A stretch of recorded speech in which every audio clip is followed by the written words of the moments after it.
सियार और जादुई ढोल की कहानी। बहुत समय पहले की बात है जब एक जंगल के पास दो राज्यों के बीच महायुद्ध हुआ था। उस युद्ध में एक राज्य की जीत और दूसरे की हार हुई। युद्ध खत्म होने के एक दिन बाद खूब तेज आंधी आई, जिसकी वजह से युद्ध के दौरान बजाया जाने वाला ढोल लुढ़क लुढ़क कर जंगल में आ जाता है और एक पेड़ के पास जाकर अटक जाता है। जब भी तेज हवा चलती और पेड़ की टहनी ढोल पर पड़ती तो धमाधम की आवाज आने लगती। उसी जंगल में एक सियार खाने की तलाश में इधर उधर भटक रहा था और अचानक उसकी नजर गाजर खा रहे खरगोश पर पड़ी और सियार उस खरगोश को अपना शिकार बनाने के लिए सावधानी से आगे बढ़ने लगा। और जब वो खरगोश पर झपट्टा मारता है तो खरगोश उसके मुंह में गाजर को फंसाकर भाग जाता है। किसी तरह से सियार गाजर को मुंह से बाहर निकाल लेता है और फिर निराश होकर आगे बढ़ने लगता है तो उसे अचानक से ढोल की तेज आवाज सुनाई देती है।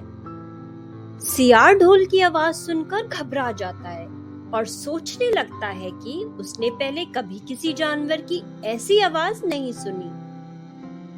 जहां से ढोल की आवाज आ रही थी, सियार उस ओर चलने लगता है और यह जानने की कोशिश करता है कि जानवर उड़ने वाला है या चलने वाला।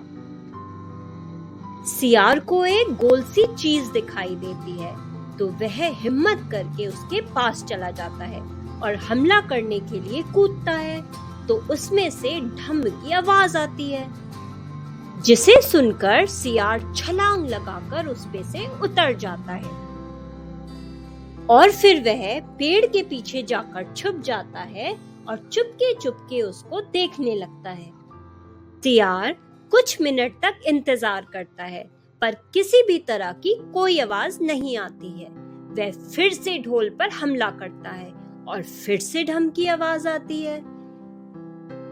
वह फिर से ढोल से कूदकर भागने लगता है, लेकिन इस बार वह वहीं पर रुककर मुड़ता है और उस ढोल को देखता है।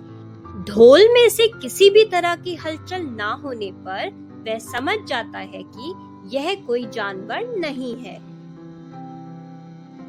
फिर वह ढोल पर कूद कूद कर ढोल को बजाने लगता है, जिसकी वजह से ढोल हिलने और लुढ़कने लगता है, जिससे कि सियार ढोल पर से नीचे गिर जाता है और देखता है कि ढोल भी बीच से फट गया है।